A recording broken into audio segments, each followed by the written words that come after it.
जी हाँ friends, physics का chapter number 4 का आज का हमारा इंपॉर्टेंट टॉपिक है बायो सेवर्ट का नियम। ये वाला क्वेश्चन बोर्ड परीक्षा में 3 नंबर में या फिर 4 नंबर में 100% पूछने की संभावना बहुत ज़्यादा रहती है। काफ़ी इंपॉर्टेंट डेरिवेशन है ये। तो फ्रेंड, ये डेरिवेशन आप पर आना बेहद ज़रूरी है अगर आप किसी भी बोर्ड की परीक्षा देने जा रहे हो तो बायो सेवर्ट का नियम क्या है, यानी चुंबकीय क्षेत्र से संबंधित बायो सेवर्ट ने एक नियम दिया था जिसके नाम पर इसका नाम क्या पड़ गया था, बायो सेवर्ट का नियम। तो फ्रेंड, यहाँ पर हमने बात की चुंबकीय क्षेत्र। तो ये चुंबकीय क्षेत्र होता क्या है, ये आप पर आना बेहद जरूरी है, तभी आपको ये बायो सेवर्ट का नियम समझ में आएगा। इससे पहले हमने इलेक्ट्रिक वाले चैप्टर में पढ़ा था विद्युत क्षेत्र। तो जिस तरीके से आपने विद्युत क्षेत्र पढ़ा था उसी तरीके से चुंबकीय क्षेत्र भी होता है। मान लीजिए कोई चुंबक रखी हुई है, ये कोई भी चुंबक रखी हुई है, तो इस चुंबक के चारों ओर का वह क्षेत्र जहां तक इस चुंबक का प्रभाव महसूस किया जा सके तो वह क्षेत्र क्या कहलाता है, चुंबकीय क्षेत्र कहलाता है। जैसे चुंबक रखी हुई है, अगर मैं यहाँ पर कोई दूसरी चुंबक लेकर के आता हूँ तो इस दोनों चुंबक के बीच में कोई फर्क नहीं पड़ता। तो इसका मतलब यह यहाँ तक इस वाली चुंबक का प्रभाव यहाँ तक नहीं है, लेकिन इस चुंबक को मैं यहाँ पर इस वाले पॉइंट पर लेकर के आता हूँ तो या तो ये चुंबक इससे चिपक जाती है या इससे दूर भाग जाती है। तो इसका मतलब यह है, ये वाला पॉइंट एक ऐसा है कि यहाँ तक इस चुंबक का प्रभाव है। तो हम क्या कह सकते हैं, इस चुंबक का चुंबकीय क्षेत्र कहाँ तक होगा, इस वाली इतनी जगह तक इस चुंबक का चुंबकीय क्षेत्र होगा। इतना आपको समझ में आ गया चुंबकीय क्षेत्र क्या होता है।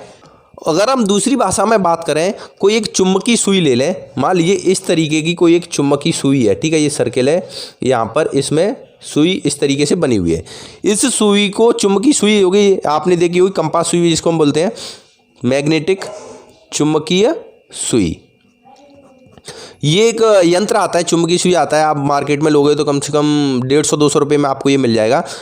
अगर ये कोई चुंबक रखी हुई है, इस चुंबक के आसपास इस हम चुंबकीय सुई को लेकर के आए, यहाँ पर लेकर के आए, यहाँ पर लेकर के आए, यहाँ पर लेकर के आए, यहाँ पर लेकर के आए, कहीं भी लेकर के आए तो इसकी जो सुई है ये एक निश्चित दिशा में ठहरती है।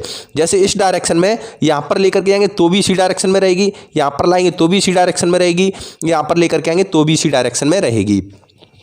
यानी जहां जहां तक इसका इफेक्ट है, इस चुंबक का जहां जहां तक प्रभाव है, उतने एरिया में लेकर के जाएं तो ये चुंबकीय सुई एक निश्चित दिशा में ठहरेगी। लेकिन अगर इस चुंबकीय सुई को हम यहां पर लेकर के आए, क्योंकि इस चुंबक का प्रभाव यहां तक है, इससे बाहर लेकर के आए तो इसकी डायरेक्शन चेंज हो जाएगी।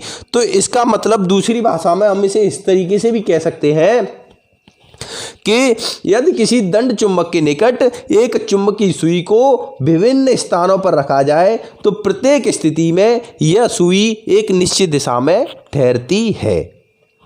अतः स्पष्ट है कि दंड चुंबक के निकट चुंबकीय सुई पर एक बल आघूर्ण कार्य करता है जो सुई को घुमाकर एक निश्चित दिशा में ले आता है।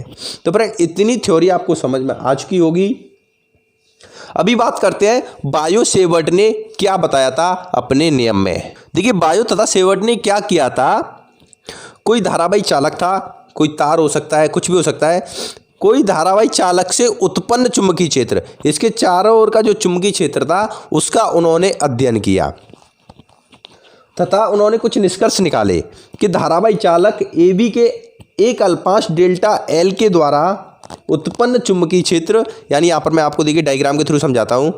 मान लीजिए कोई धारावाही चालक है, ठीक है, इसमें विद्युत धारा का प्रवाह हो सकता है, इसकी ये वाली बहुत कम दूरी है, चालक तार है AB, ठीक है, इसकी ये वाली छोटी सी दूरी ले लें, ये है डेल्टा L।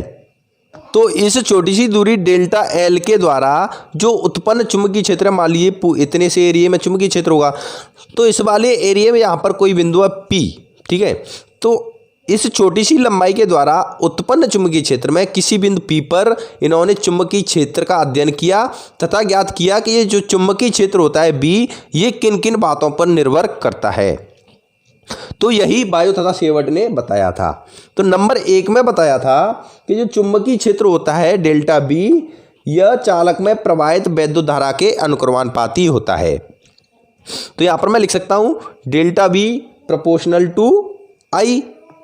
और दूसरी बात उन्होंने बताई थी कि ये जो यहाँ पर इस वाले बिंदु पर जो चुंबकीय क्षेत्र होगा वो ये जो दूरी है डेल्टा L, इसके भी अनुक्रमानुपाती होता है। तो यहाँ पर मैं क्या लिख सकता हूँ, delta B proportional to delta L। और फ्रेंड, यहाँ पर तीसरी बात बताई थी बायो तथा सेवर्ट ने कि ये जो लंबाई है डेल्टा एल, इसके द्वारा जो उत्पन्न यहाँ चुंबकीय क्षेत्र में ये जो बिंदु है पी, इसको मिलाने वाली रेखा, चलिए मैं यहाँ पर मिला देता हूँ यहाँ से, ये जो मिलाने वाली रेखा है ये अल्पांश है, इसके जो बीच का ये कोण है ये थीटा, तो इस वाले बिंदु पर जो चुंबकीय क्षेत्र है इस कोण थीटा के साइन ज्या के अनुक्रमानुपाती होता है, यानी delta V proportional to sine theta, यानी डेल्टा एल ये वाली दूरी, यहाँ से इस वाले बिंदु को मिलाने वाली रेखा, इन दोनों के बीच का कोण थीटा, इसकी साइन ज्या के अनुक्रमानुपाती होता है। ये तीसरी बात बताई थी बायो तथा सेवट ने। और चौथी बात क्या बताई थी कि चुंबकीय क्षेत्र बिंदु P की अल्पांशीय दूरी के वर्ग के व्युत्क्रमानुपाती होता है, यानी यहाँ से यहाँ तक की कितनी दूरी है, मान लीजिए ये दूरी r, तो यहाँ पर जो चुंबकीय क्षेत्र है वो इस दूरी के वर्ग के व्युत्क्रमानुपाती, यानी डेल्टा V प्रोपोर्शनल टू व्युत्क्रमानुपाती का तो उल्टा हो जाएगा 1/r²।